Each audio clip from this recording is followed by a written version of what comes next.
कल जो है ओम्स लॉ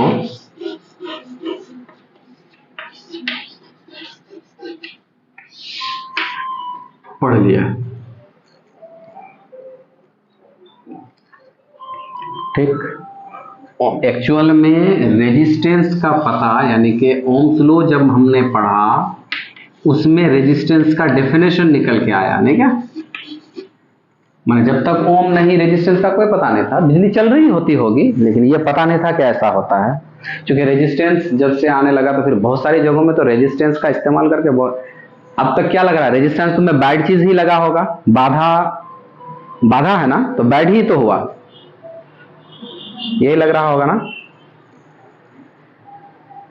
रेगुलेटर जो है, रेगुलेटर जिससे कम बेसी किया जाता है स्पीड को पंखा का, उसमें रेजिस्टर लगा रहता है। अब गजब की बात यह है कि आपका कनेक्टेड है, वोल्टेज वही है, बिजली वही है, तो स्पीड कम कैसे हो गई? क्या हो रहा होगा? कुछ तो हो रहा होगा, वही रेजिस्टेंस बढ़ा करके बिजली को कम करेगा जिससे स्पीड गिर जाती है। वोल्टेज वही है लेकिन बिजली कम आता, तो हो गया ना फायदा। तो रेजिस्टेंस अब तक क्या लग रहा है कि बेकार की, मतलब बाधा ही की चीज लग रही थी, लेकिन ऐसा कुछ नहीं है। तो अभी देखेंगे, इसका इस्तेमाल भी देखेंगे रेजिस्टेंस का। बहरहाल तो ये रेजिस्टेंस जो है ओम्स के लॉ के जरिए मार्केट में लॉन्च हुआ, पॉइंट नंबर 1। पॉइंट नंबर 2 हुआ रेजिस्टेंस का उल्टा क्या होगा? रेजिस्टेंस का उल्टा होगा कंडक्टिविटी। जाहिर है कंडक्शन हो रहा था, उसको रेजिस्ट किया तो रेजिस्टेंस, कंडक्टिविटी, तो इसका उल्टा क्या हो जाता है? कंडक्टिविटी। इसका इनवर्स जो है या इसका उल्टा है या इसका ऑपोजिट जो क्वालिटी है कंडक्टर का, वो है कंडक्टिविटी। कंडक्टेंस भी बोलते हैं ना, वैसे रेजिस्टेंस के साथ कंडक्टेंस सुनने में अच्छा लगता है, नहीं क्या? इसलिए कंडक्टेंस रखो, कंडक्टिविटी, रेजिस्टिविटी। तो कंडक्टेंस हुआ, तो अब इसकी इकाई क्या थी? ओम, यानी इसकी इकाई हो जाएगी 1/ओम। कंडक्टेंस माने 1/, रेजिस्टेंस अगर आप लिखते हैं तो मतलब कंडक्टेंस उल्टा। इसी को हम लोग लिख सकते हैं ओम पर पावर -1। इसी को ऐसा नहीं करके पता नहीं बाद के साइंटिस्ट ने इसको मुंह बना दिया, बोले क्यों उल्टा उल्टा लिखोगे, बटे क्या लिखोगे उल्टा, इसको उल्टा दो, यम को पहले कर दो, उसके बाद इसको कर दो, उसके बाद वो कर दो, माने आगे का पीछे कर दो, पीछे का आगे कर दो, उल्टा हो जाएगा। तो अब मोह कहने लगा है इसको, तो मोह को तो को तो कंडक्टेंस की इकाई हो गई मोह। इसको साइमन भी बोलता है, साइमन, हो सकता है साइमन नामी साइंटिस्ट ने किया होगा इकाई। तो मोह कह लो, सीमेन कह लो, मोह कह लो, 1/ओम कह लो, या फिर ओम पे पावर -1 कह लो, ये कंडक्टेंस की इकाइयां हैं। और रेजिस्टिविटी का उल्टा, इसका मतलब क्या हुआ कि कोई एक कंडक्टर है, उसमें 2 खूबियां हम लोगों को पता चल गया, एक कंडक्टिविटी यानी एक कंडक्टेंस और एक रेजिस्टेंस। तो कॉपर का वायर ज्यादा चलता है, इसका मतलब क्या हुआ कि मार्केट में कंडक्टेंस ज्यादा किसका हो गया? कॉपर वायर का। टीन का कम, इसका मतलब उसका कंडक्टेंस कम है, तो फिर रेजिस्टेंस ज्यादा है। जिसका रेजिस्टेंस कम होगा उसका कंडक्टेंस ज्यादा होगा। इसका मतलब दोनों में कौन सा रिश्ता रहा? इनवर्स रिश्ता। दोनों एक ही चीज में नहीं हो सकता, यानी एक ही आदमी एक्टिव और डल दोनों तो नहीं हो सकता, लेजी भी है डल भी है, ऐसा होगा? एक ही तो होगा, वही है। तो ये हो गया कंडक्टेंस, इनवर्सली हो गया। अच्छा, ये तो अब इसके बारे में हम चर्चा करने जाएंगे। तो रेजिस्टेंस की इकाई हो गई, कहां से डेफिनेशन आ गया, वो हो गया। इसके उल्टे क्वालिटी को क्या कहते हैं? कंडक्टेंस कहते हैं, ये भी पता चल गया। फिर जब रेजिस्टेंस मार्केट में आया, अच्छा अब एक चीज और मैं जो कल नहीं बता पाया था या किसी वजह से, कोई भी लॉ जब हम बोलते हैं तो लॉज में क्या होता है कि 2 क्वांटिटी 3 क्वांटिटी के बीच रिश्तों को ही बताया जाता है, उसी को लॉ कहते हैं। आप बॉयल्स भी पढ़े हो तो वही है, गौर कर लें, ये तो पॉइंट है कि वॉल्यूम और प्रेशर में रिश्ता, लॉज का ये माना है फिजिक्स के लॉ का, 2 किसी क्वांटिटी का रिश्ता 3 क्वांटिटी का वो रिश्ता बताएगा। अब मसला यहां ये होता है, जब हम किसी भी चीज की बात करते हैं, मान लो गैस की बात करते हैं, तो गैस की दो खूबियां कह लो, या गैस का दो क्वांटिटी है, एक वॉल्यूम है और एक प्रेशर है। तो क्या गैस के और कोई क्वांटिटी नहीं होते हैं? माने गैस एक मैटर है, उसकी और क्वांटिटी नहीं है? वॉल्यूम है उसका, प्रेशर है उसका, टेम्परेचर है उसका, मास है उसका, है ना? तो अब एक एक साइंटिस्ट अगर तमाम को एक साथ मिला करके घुल मिल करा करके अगर काम करे तो लॉ नहीं दे पाएगा वो। तो क्या करना पड़ता है उसको? मजबूरन बाकी के क्वांटिटीज को उसको कांस्टेंट रखना होता है। अब बॉयल्स का ही पढ़ लो, क्या कांस्टेंट रख दिया उन्होंने? टेम्परेचर को कांस्टेंट रख दिया। वॉल्यूम और प्रेशर में रिश्ता बताया। मतलब बॉयल्स कहना चाहता है कि आप टेम्परेचर जैसा है उस गैस का वैसा ही रखें, जितना से शुरू हुआ जितना तक खत्म होगा वही, उसमें चेंजिंग नहीं होना चाहिए। जब इसको आप फिक्स रखेंगे, कांस्टेंट रखेंगे, मुय्यन रखेंगे, तो प्रेशर और वॉल्यूम का ये रिश्ता है कि एक बढ़ाने से दूसरा घटेगा। यही तो था। अब हमने ओम्स लॉ पढ़ा, उसमें कोई कांस्टेंट रखा था? नहीं रखा था, या नहीं बोला था, लेकिन होना तो होगा भाई। माने किसी कंडक्टर से बहने वाला करंट है ना, किसी कंडक्टर से बहने वाला करंट उसके पोटेंशियल डिफरेंस का डायरेक्टली प्रोपोर्शनल होता है। तो अब उस कंडक्टर से क्या क्या बह रही है? करंट बह रही है। चलो एक क्वांटिटी बह रही है, उसी का पोटेंशियल डिफरेंस है, कंडक्टर का पोटेंशियल डिफरेंस। तो कंडक्टर का और कुछ नहीं हो सकता है।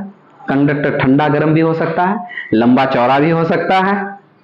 इस सब चीजों को तो हम क्या किए हैं? माइनस कर दिए हैं। तो एक्चुअल में मुझे वहां कहना था कि माने बाकी जो चीजें हैं कंडक्टर का, जैसे मान लो टेम्परेचर है, उसकी खूबियां हैं, बाकी दीगर खूबियां भी हो सकती है। मिसाल के तौर पे आप वो लॉ बोल करके टीन पर और सोना पर एक ही लॉ नहीं लगा सकते आप। तो इसका मतलब और भी कुछ कांस्टेंट है। तमाम गैसों का और तमाम कंडक्टर नहीं बोला गया है। आपने जो कहा कि आपने क्या कहा? Volt is directly proportional to I, यही था। तो आपने जो कहा कि किसी कंडक्टर से गुजरने वाली बिजली उसके पोटेंशियल डिफरेंस का डायरेक्टली प्रोपोर्शनल होता है। Very good. तमाम कंडक्टर में भाई, बहुत सारा में तो ऐसा देखा गया है कि वोल्टेज बनाने से करंट फट जाता है, तो फंसे तो है उस तरह की भी। तो एक्चुअल में उनको कहना होगा क्या कि अगर कांस्टेंट हम टेम्परेचर रख लें, उसके टेम्परेचर में कोई चेंजिंग नहीं होना चाहिए, तो उल्टा भी हो सकता है। ये बात नहीं बोलना, इसका मतलब ओम्स का पूरा लॉ नहीं हुआ। तो क्या करेंगे कि उस कंडक्टर का टेम्परेचर और बाकी अदर जो प्रॉपर्टी है उसका, अदर जो क्वांटिटी है उसको कांस्टेंट हम रखेंगे, तब करंट जो गुजारेंगे उसके पोटेंशियल डिफरेंस का डायरेक्टली प्रोपोर्शनल होता है। ये बात। और वहां से हमको क्या आया था? एक रेजिस्टेंस डेफिनेशन आया था। अब इस चीज को और चौड़ा करने के लिए बाद में बना लॉ ऑफ रेजिस्टेंस।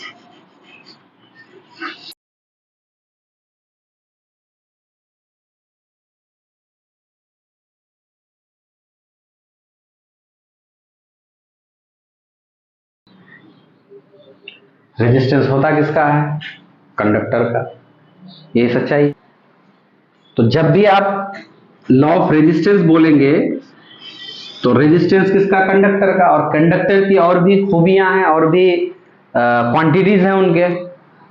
तो मान लेते हैं हम कंडक्टर की लंबाई को मान लेते हैं, कंडक्टर की मोटाई, इसको बोलते हैं क्रॉस सेक्शनल एरिया।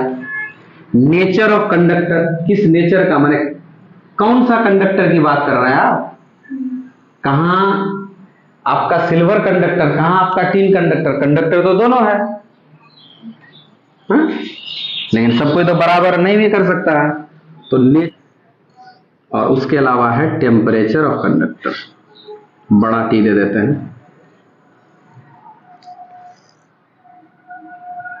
तो लॉ ऑफ रेजिस्टेंस क्या कह रहा है कि आप लंबाई जितनी ज्यादा लोगे रेजिस्टेंस उतना ज्यादा होगा। Simple logic. मान लो कि 1 मीटर तार का, या यहां से वहां के तार की का रेजिस्टेंस है 5 ओम, तो वहां से और वहां तक का क्या हो जाएगा?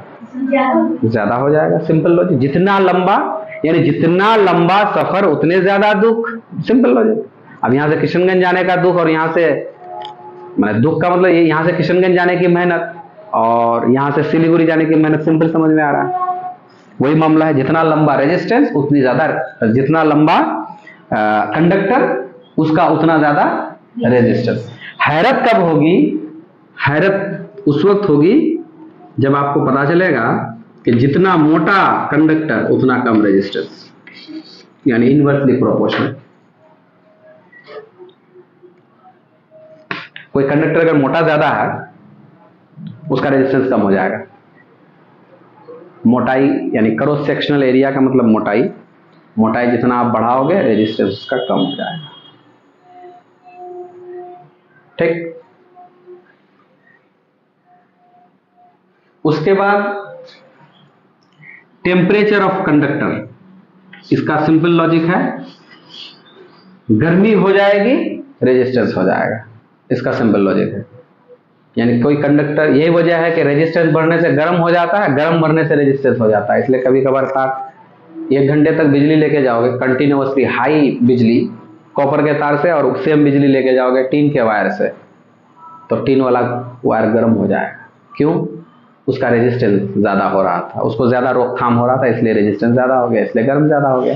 या तो गर्म ज्यादा हो गया तो रेजिस्टेंस बढ़ गया, या रेजिस्टेंस बढ़ गया तो गर्म ज्यादा हो गया। ठीक है, इतनी बात हो गई। तो directly proportional to L, indirectly proportional to area of cross section, और directly proportional to the temperature of conductor, to the area cross section of conductor. बात को रिलेट करना होगा, किसकी लंबाई की बात हो रही है, किसकी चौड़ाई की बात हो रही है। ये रॉ रहने देते हैं, nature of conductor. Nature of conductor को क्या कहोगे कि माने रेजिस्टेंस विल वेराई, जैसा जैसा कंडक्टर होगा उसी के हिसाब से बढ़ेगा ना घटेगा वो मैं नहीं तय कर सकता, क्योंकि ये तो नेचर है। अब मान लो कि यहां आप रेजिस्टेंस रखे हैं, डायरेक्टली प्रोपोर्शनल किसके होगा, उसके नेचर के, इनडायरेक्टली भी प्रोपोर्शनल हो सकता है, इसलिए सिर्फ मैंने नेचर ऑफ ये लिख दिया। अब तीनों बल्कि चारों लॉ है ना, चारों को अगर हम मिला देंगे तीनों को तो यूं हो जाएगा, यल टी है ना, बटे ये हो जाएगा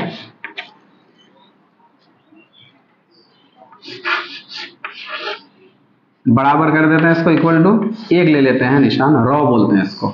अभी हुआ यल टी बटे 1। इस रॉ को बोलते हैं रेजिस्टिविटी, नाम रखा गया क्या, रेजिस्टिविटी। इसका और एक नाम है स्पेसिफिक रेजिस्टेंस, स्पेसिफिक रेजिस्टेंस। अच्छा, रेजिस्टेंस और स्पेसिफिक रेजिस्टेंस सेम ही है, जरा सा फर्क है, वो मैं बता देता हूं। यहां से भी पता चल जाएगा। ये जो कॉन्स्टेंट है इसका नाम रॉ है, रॉ मतलब रेजिस्टिविटी। रेजिस्टेंस और रेजिस्टिविटी सिर्फ इतना फर्क है कि जब हम कहते हैं रेजिस्टिविटी तो आपको उस कंडक्टर की इकाई लंबाई बोलनी होगी। यही वजह है कि इसकी जो इकाई है रेजिस्टिविटी की वो ओम तो है ही, साथ में आप लोगों को लगाना होगा मीटर, ओम मीटर, बस इतना ही फर्क है। मसला क्या हो जाता है, अक्सर बच्चे को पूछ जाता है रेजिस्टेंस की इकाई, रेजिस्टिविटी की या स्पेसिफिक रेजिस्टेंस की, वो ओम मार के चलाएगा, नहीं हुआ, ओम मीटर। अब अगर हम ये कहते हैं तो अब यहां समझो, देखो कितना स्पेसिफिक होने जा रहा है बात, कितना इंपॉर्टेंट होने जा रहा है। अब हम ये जो कह रहे थे कि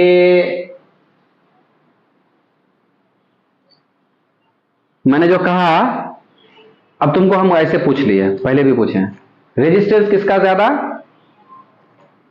तांबा का ना कॉपर का, तांबा का माने कॉपर का ना टीन का, तो तुम क्या जवाब दोगे, टीन का रेजिस्टेंस ज्यादा। ये सरासर सवाल गलत है। अब कैसे, हम जो तुमको पूछे कि टीन का रेजिस्टेंस ज्यादा ना कॉपर का रेजिस्टेंस ज्यादा, तो कॉपर का भी रेजिस्टेंस ज्यादा हो सकता है, तो कैसे बोलो, तो यहां से लेंगे कानकी तक कॉपर और यहां से हम लोग के दुकान तक लेंगे टीन, तो किसका रेजिस्टेंस ज्यादा हुआ, तो ये बात तो मैंने बोला नहीं था, यानी यहां फंस गए, स्पेसिफाई नहीं किए। अब समझे आप, वही जब स्पेसिफाई कर देंगे, स्पेसिफिक बोल देंगे, खासकर बोल देंगे, तो वो हो जाएगा स्पेसिफिक रेजिस्टेंस। एक्चुअल में मुझे कहना था कि स्पेसिफिक रेजिस्टेंस किसका ज्यादा है, तो तुम बोलोगे कि टिन का। हाँ, टिन का स्पेसिफिक रेजिस्टेंस ज्यादा का मतलब समझोगे कि एक स्क्वायर मीटर मोटा, या जितना है उतना, एक स्क्वायर मीटर मोटा तो खैर बहुत मुश्किल काम है, इतना मोटा वायर होगा ही नहीं, इतना मोटा, 1 सेंटीमीटर, 1 स्क्वायर सेंटीमीटर मोटा किसका तार? कॉपर का। वही 1 स्क्वायर सेंटीमीटर टिन का। 2 मीटर लंबा वही टिन, या 1 मीटर समझ लो, 1 ही मीटर लो, 1 मीटर। जब स्पेसिफिक रेजिस्टेंस हम बोल दिए तो चीजें फिक्स हो गई। मतलब हम तुमको पूछ रहे हैं कि स्पेसिफिक रेजिस्टेंस किसका ज्यादा, तो उसके नीचे क्या छुपा हुआ है। हम एक्चुअल में तुमको क्या कहना चाहते हैं पता? हम तुमको कहना चाहते हैं कि 1 सेंटीमीटर मोटा और 1 मीटर चौड़ा, 1 सेंटीमीटर मोटा और 1 मीटर लंबा कॉपर का तार, और ऐसा ही एक टिन का तार, किसकी ज्यादा होगी? तो सिंपल लॉजिक। लेकिन वो पहले वाली बात गलत थी, इसलिए स्पेसिफिक रेजिस्टेंस बोलते हैं। तो आप क्या बोल रहे हैं? उसकी लंबाई बता दिए हैं, तो इकाई में, इकाई लंबाई, माने इसकी जितनी लंबाई लोगे उसकी भी। अब मौका नहीं रहा अलग अलग कहने का। जैसे उस सुनने मैंने कहा कि एक तार को मैं यहां से कांकी भेज देता हूं, डांगी तक भेजता हूं, टिन ही, तो टिन का एक कम हो जाएगा तो रेजिस्टेंस, जो कि ज्यादा लंबा हुआ नहीं। लेकिन जब हम स्पेसिफिक बोल देंगे तो भाई आप अगर टिन के वायर को कांकी तक लेके जाइएगा ना, तो आपको कॉपर के वायर को भी कान की तरह लेके जाना होगा। तो फिर देखो किसका होगा? टिन का तब होगा। जितना मोटा आपने कॉपर वायर लिया उतना मोटा टिन वायर लेना होगा, जितना लंबा आपने टिन वायर लिया उतना लंबा आपको कॉपर लेना होगा, फिर तो स्पेसिफिक। यही वजह है कि स्पेसिफिक रेजिस्टेंस का एक लिस्ट है कि सबसे ज्यादा किसका, उससे कम किसका, सबसे कम किसका, उसकी एक लिस्ट मिलेगी आपको स्पेसिफिक रेजिस्टेंस की, रेजिस्टेंस की नहीं, क्लियर, स्पेसिफिक रेजिस्टेंस की। तो वो लिस्ट, हाँ रेजिस्टिविटी भी बोल सकते हैं, ये देख लेना आपको। तो जैसे कि क्या बयान किया गया इससे पहले कि रेजिस्टिविटी का एक लिस्ट होगा, ठीक। मतलब इससे पहले जैसे सवाल किया गया था किसका रेजिस्टेंस ज्यादा, कॉपर ना टिन का, ये बात साइंटिफिकली गलत है, रेजिस्टिविटी कहेंगे। तो रेजिस्टिविटी का एक लिस्ट है, मैं एक या दो तीन चीज पर काम कर लेता हूं। जेनरलाइज जो है, मैंने कॉमनली जो यूज्ड है मार्केट में कंडक्टर, भाई हम रेजिस्टिविटी किसका देखेंगे? कंडक्टर का ही देखेंगे। मार्केट में जो अवेलेबल कंडक्टर है यानी कि वायर, वो कॉपर का है, नहीं क्या? तो कॉपर की रेजिस्टिविटी है 1.60 इंटू 10⁻⁻8 ओम मीटर। और इसकी कंडक्टिविटी का सिर्फ इसलिए लिस्ट ले रहे हैं, हो सकता है कि पूछे क्वेश्चन एमसीक्यू में, लेकिन हम जो यह लिस्ट ले रहे हैं समझने के लिए। उसका क्या है? 6.30 इसका क्या होगा? इतना मोह है ना, मो मीटर। इस बयान का मतलब समझे।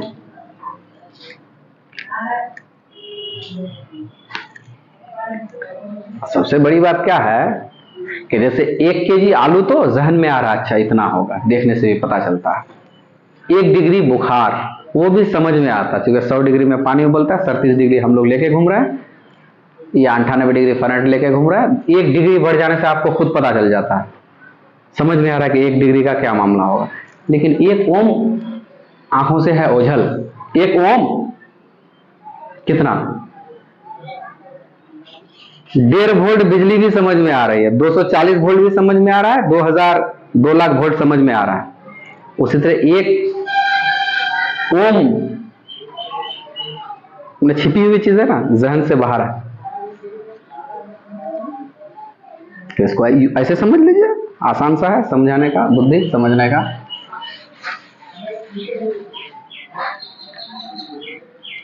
मान लो 220 वोल्ट, ठीक,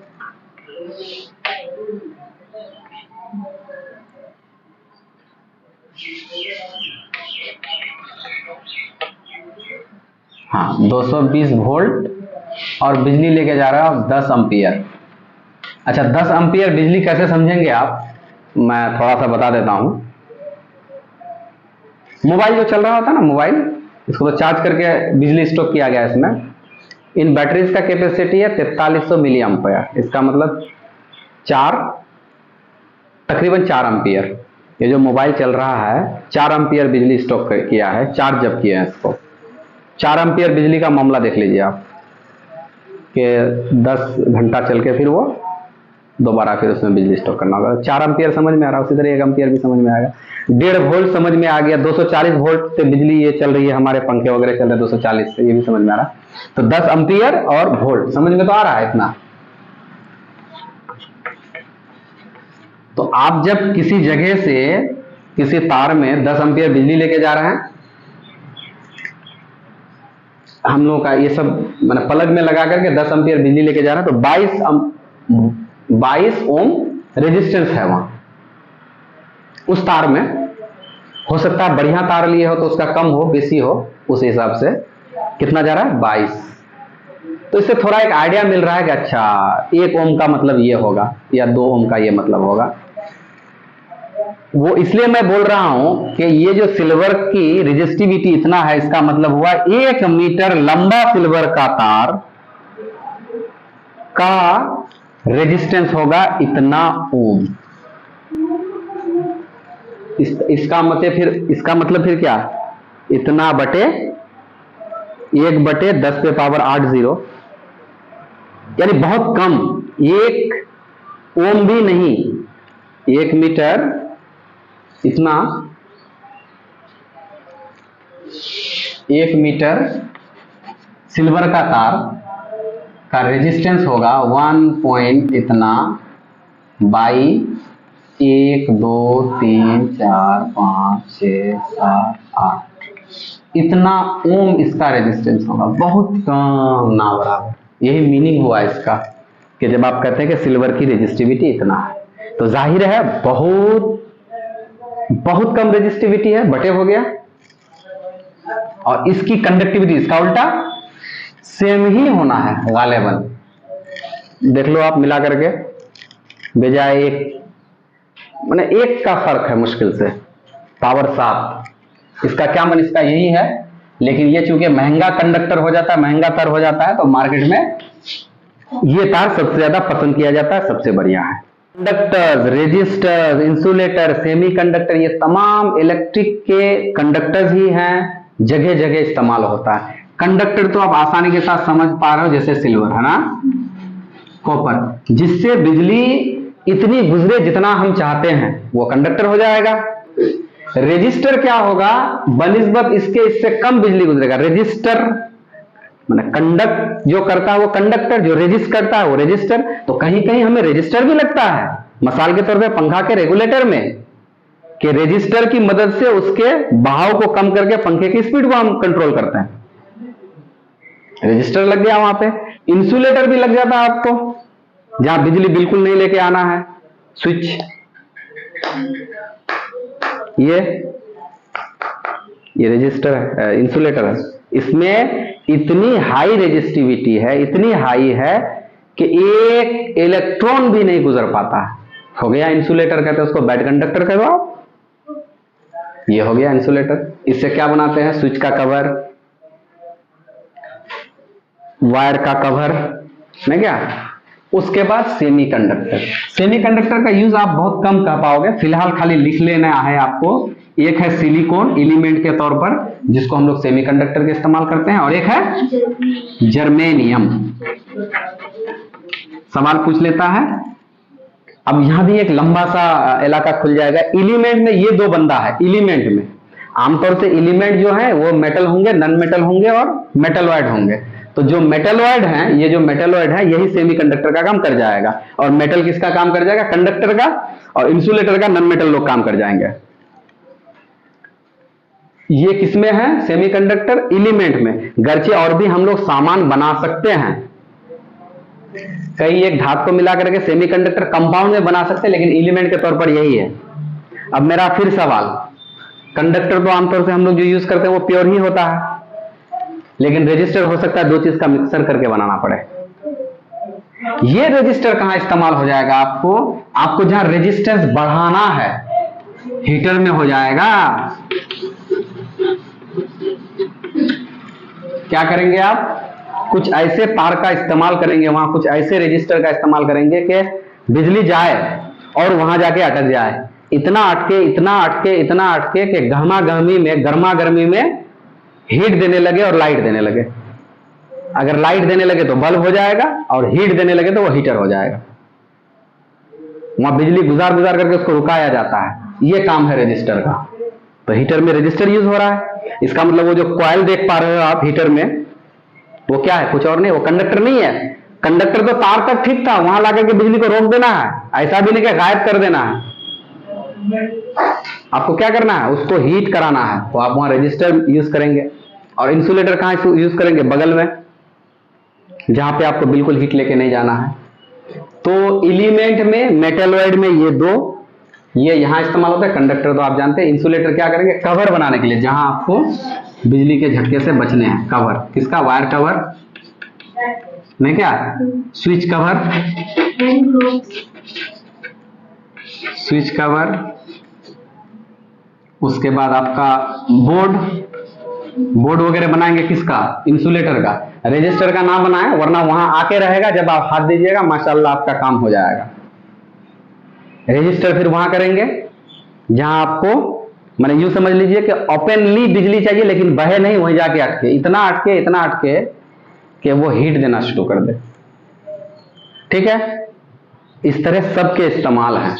कंडक्टर के भी इस्तेमाल है, रजिस्टर के भी इस्तेमाल है, इंसुलेटर के भी इस्तेमाल है, सेमीकंडक्टर के। ये भी बहुत सारे डिवाइस हैं ऐसे जो बनाए जाते हैं सेमीकंडक्टर की वजह से।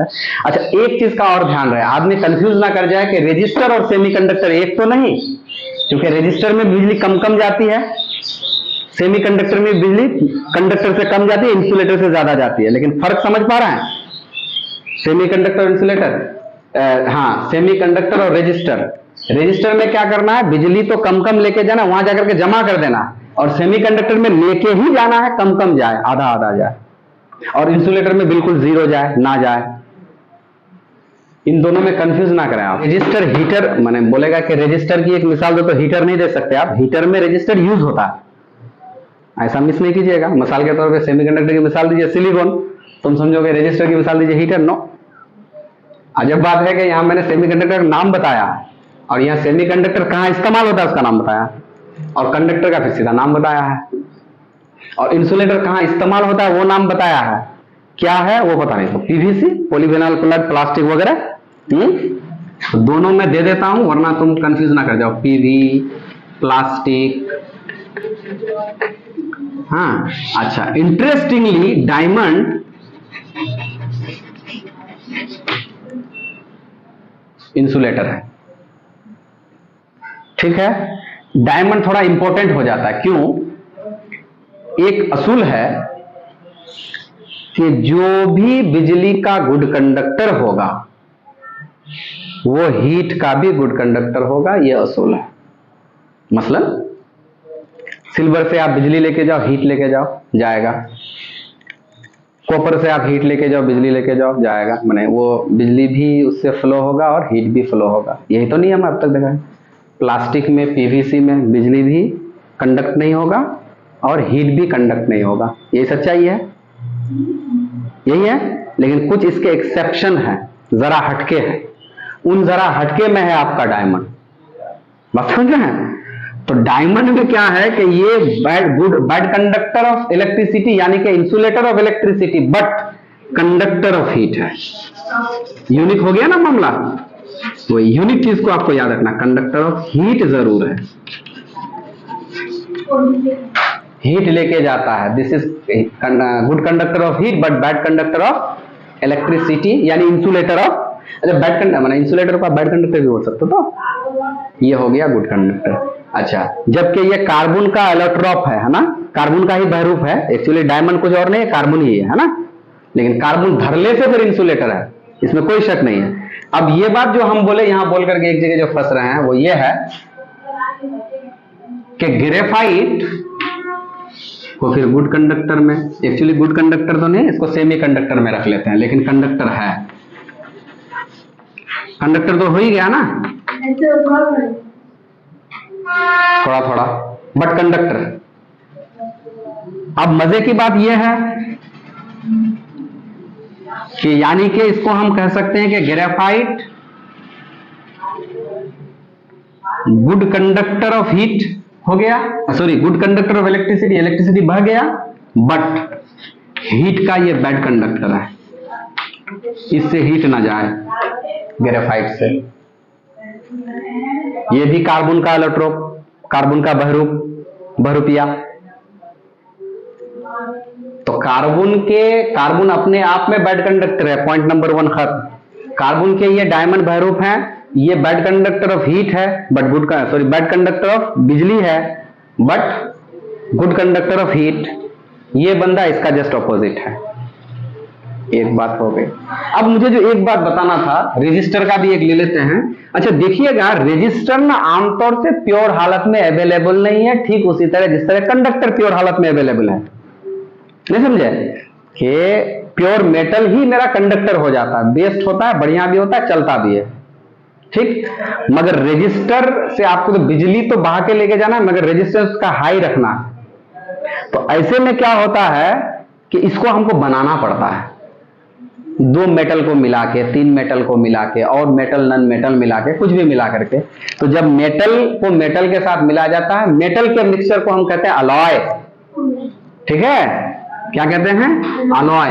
तो जेनरली मेटल रेजिस्टर नहीं हो पाता है, मुश्किल हो जाता है। हाँ मेटल सेमीकंडक्टर हो सकता है, मैंने मेटल तो रहा ही नहीं, एलिमेंट मेटल हो सकता है, सेमीकंडक्टर हो सकता है, एलिमेंट आपका कंडक्टर भी हो सकता है, लेकिन एलिमेंट रेजिस्टर नहीं मिलता है। तो क्या करेंगे आप, जब एलिमेंट ना मिले तो उनको मिक्सिंग करके बनाएंगे, जब बनाते हैं तो वो कहलाते हैं अलॉय।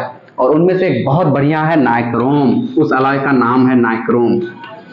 क्या नाम है, नाइक्रोम, यानी निकल और क्रोमियम मिलाकर के बनाया, नाम से ही पता चलता है, बढ़िया है। बहुत सारे अलॉय तो बनाए गए हैं, जैसे स्टील जो है कार्बन, आयरन और निकल वगैरह मिला करके बनाया जाता है, लेकिन नाम बिल्कुल हट गया है, यहाँ बढ़िया है नाइक्रोम।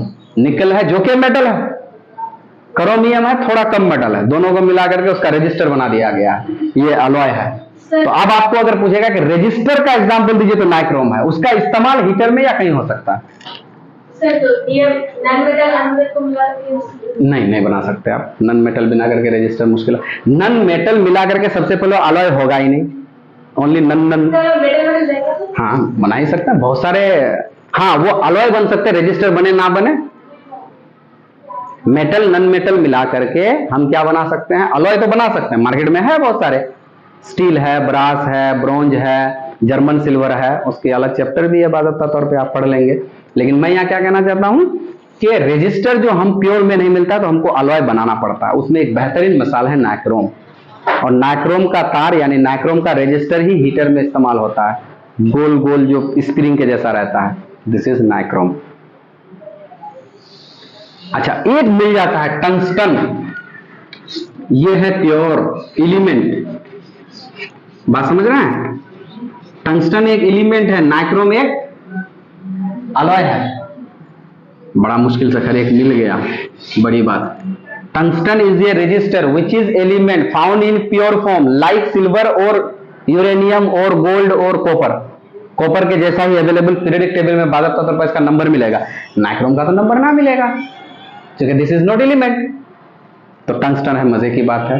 टंगस्टन का इस्तेमाल हम लोग इनकैंडेसेंट बल्ब में कर लेते थे, किसमें, इनकैंडेसेंट बल्ब, लाल वाला जो बल्ब होता था टंगस्टन, फिलामेंट जो बना रहता है वो टंगस्टन का, और नाइक्रोम का हीटर का जो कॉइल बना रहता है वो नाइक्रोम का। तो रजिस्टर का एग्जांपल नाइक्रोम, कंडक्टर का सिल्वर, इंसुलेटर का पीवीसी या प्लास्टिक, सेमीकंडक्टर का जर्मेनियम, ग्रेफाइट, सिलिकॉन वगैरह वगैरह। ये बात बोलना जरूरी था।